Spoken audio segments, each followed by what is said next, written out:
Terceira parte do nosso Evangelho no Lar, capítulo 14 do Evangelho segundo o Espiritismo, honrai a vosso pai e a vossa mãe. Item 9, a ingratidão dos filhos e os laços de família. Nós vamos concluir aquela mensagem que nós começamos na semana passada, que é uma mensagem bastante longa, né? Psicografada por Santo Agostinho em Paris em 1862 e que fala exatamente desse tema, da ingratidão dos filhos e os laços de família, né? Então, na continuação dessa mensagem, Santo Agostinho diz assim: de todas as provas, as mais penosas são as que afetam o coração. Alguém suporta com coragem a miséria e as privações materiais, mas sucumbe ao peso dos desgostos domésticos, esmagados pela ingratidão dos seus. Isso aqui é uma coisa que a gente pode confirmar por a nossa própria experiência, né? É muito mais doloroso, né, um desgosto, né, como ele chama aqui, um desgosto causado por alguém muito próximo, né, uma desilusão, uma frustração com alguém em quem a gente confiava, do que uma perda material, né, que também causa, né, transtorno para nós, causa uma série de coisas, mas aquilo que afeta o nosso coração, que nos afeta emocionalmente, é sempre mais doloroso, né, tem uma repercussão mais intensa dentro de nós, né. E ele diz, é uma pungente angústia essa, mas que pode melhor nessas circunstâncias revelar a coragem moral que o conhecimento das causas do mal e a certeza de que, se há uma extrema aflição, não há desesperos eternos, porque Deus não pode querer que a sua criatura sofra sempre, né? Então, vejam que essa frase, ela tem relação direta com a nossa mensagem de hoje.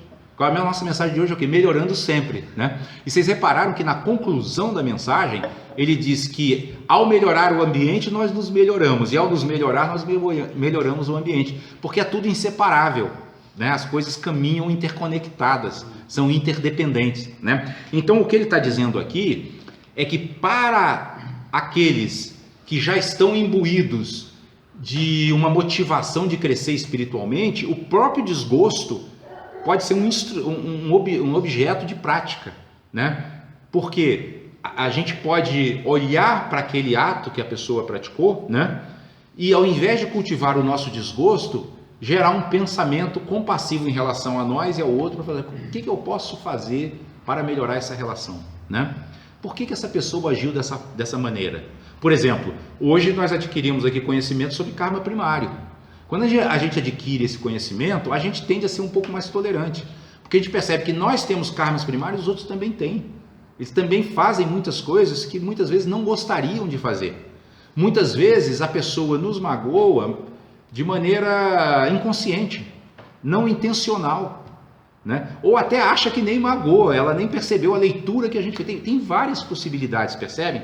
E quando a gente desenvolve esse raciocínio dentro da situação, o nosso íntimo se acalma, a nossa energia muda, a gente passa a ter um olhar mais para o futuro e menos para o passado, ou seja, menos para o que aconteceu e mais para o que eu posso fazer, né, para que essa relação que eu tanto valorizo não se torne algo triste na minha vida, né? Porque nós sempre temos liberdade, né? O Jesus fala, conhecereis a verdade e a verdade vos libertará. Tem que aplicar isso em cada situação. Numa situação como essa que nós estamos exemplificando aqui, se a gente conhece essa verdade dos karmas primários, a gente se liberta de quê? Da mágoa e do ressentimento e do desgosto. Que está afetando a quem? A nós, não é a pessoa, né? Muitas vezes, a pessoa, como eu disse, a pessoa falou algo que para ela não tem tanto significado. E aí a gente guarda aquela mágoa e não se expressa. Às vezes se expressando, a pessoa fala, puxa, mas desculpa, eu nem sabia que você ia entender dessa forma. Pronto. E a coisa está resolvida, né? E agora não, a gente muitas vezes guarda aquilo e aquilo vai se tornando uma bola de neve, né? Aí a pessoa que muitas vezes era uma pessoa muito querida vai se tornando assim um objeto de grande ressentimento, às vezes até de ódio, né? Por isso que os espíritos muitas vezes falam que ódio e amor caminham muito próximos, né? Porque exatamente aqueles em que a gente mais confia são aqueles a cujas ações nós somos mais vulneráveis, né? Porque daqueles que a gente já não confia muito, eu já não esperava muita coisa desse aí mesmo, né? Isso aí, né? Não esperava que boa coisa saísse. Mas aqueles que a gente ama, aí a ferida é maior, né? Mais profunda, né? Que mais consolador e mais encorajador que esse pensamento de que depende só de si de seus próprios esforços, abreviar o sofrimento, destruindo em si as causas do mal? É isso que a gente falou aqui agora, né? A gente pode destruir em nós mesmos a causa do mal, né? Que seria, no caso, o ressentimento e a mágoa com aquele que nos causou desgosto. Mas para isso, é preciso não deter o olhar sobre a terra e não ver senão uma única existência. É preciso se elevar, planar no infinito do passado e do futuro, e então a grande justiça de Deus se revela ao vosso olhar. E esperais com paciência, porque entendeis o que vos parecia monstruosidades na terra. As feridas que nela recebeis não vos parecem mais do que arranhões.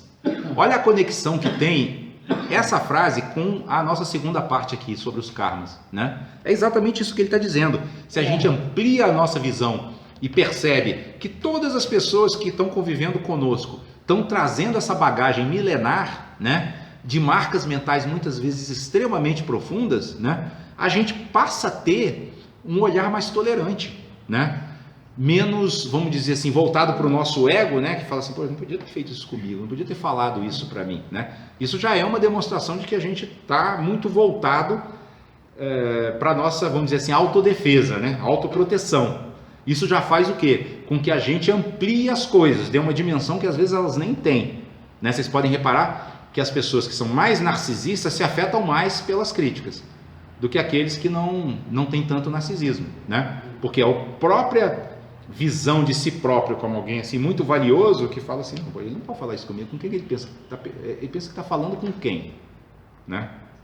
Aí o Mário Sérgio Cortella diz assim, você tem tempo, né? Quer dizer, porque eu poderia dizer, ó, você está inserido numa família, essa família está inserida num lar, esse lar está inserido na cidade, essa cidade está inserida no país, esse país está inserido no mundo, o mundo está inserido no sistema solar, o sistema solar está inserido numa galáxia, a galáxia está inserida no universo. Percebeu quem você é, o tamanhozinho?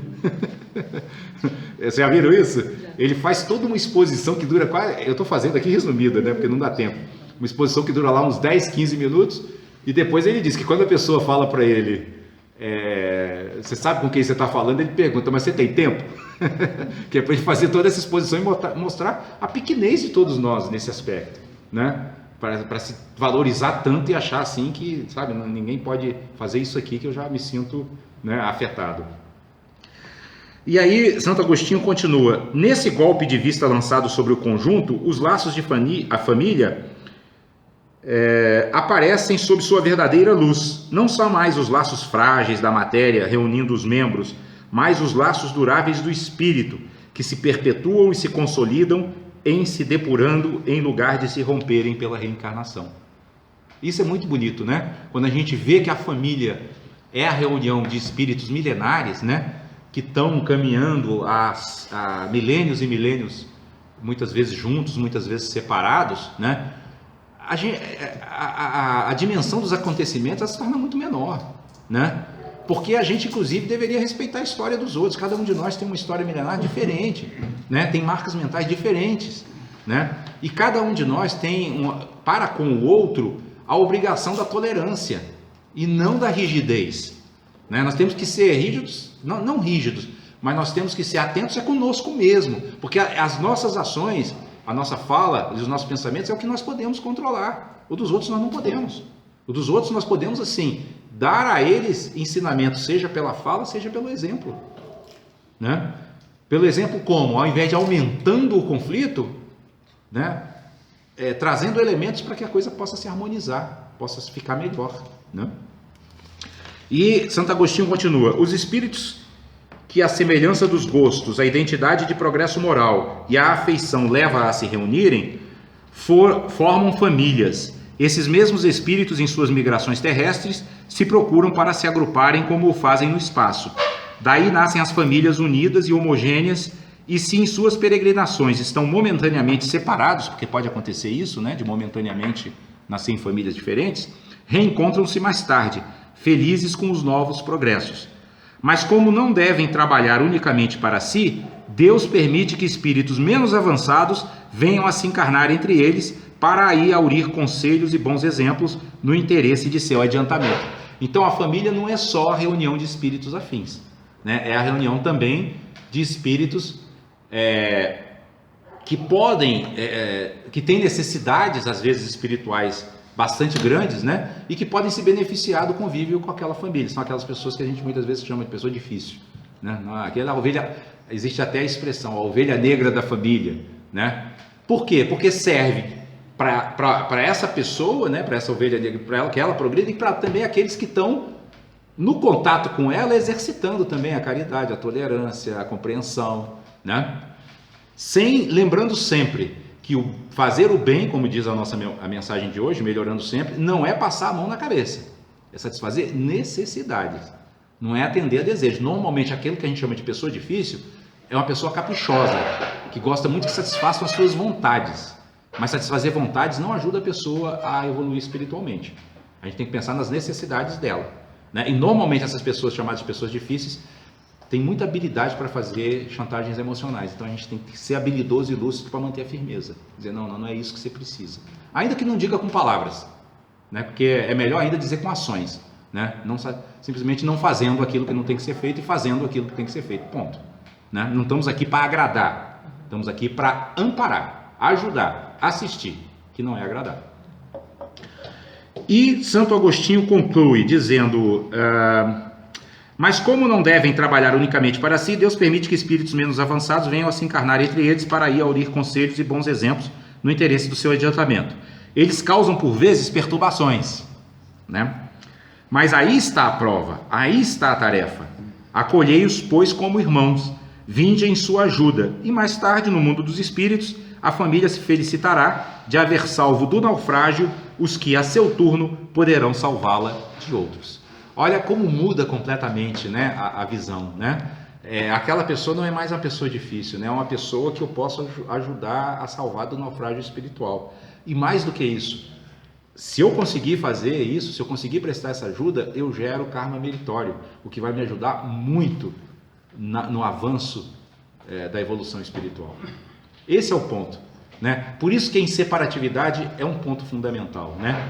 Não existe assim a possibilidade de eu ajudando o outro não crescer, né? Ou de o outro crescendo eu também não crescer junto, né? É isso que, por exemplo, eu que mais de 3 décadas fui professor, a gente experimenta isso, né? Quanto mais você ensina, mais você aprende.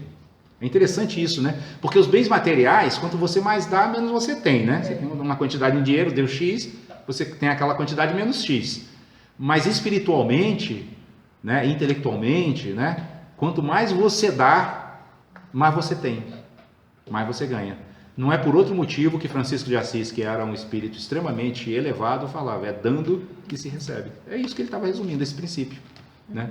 Esse princípio de que quanto mais a gente dá, mais a gente recebe. E que é um pensamento que remete mais uma vez à nossa mensagem de hoje. Se a gente tem essa disponibilidade de dar, né? Se a gente pratica a perfeição da generosidade, que é uma das 6 perfeições budistas, a gente acaba recebendo e melhorando sempre. Título da nossa mensagem, melhorando sempre.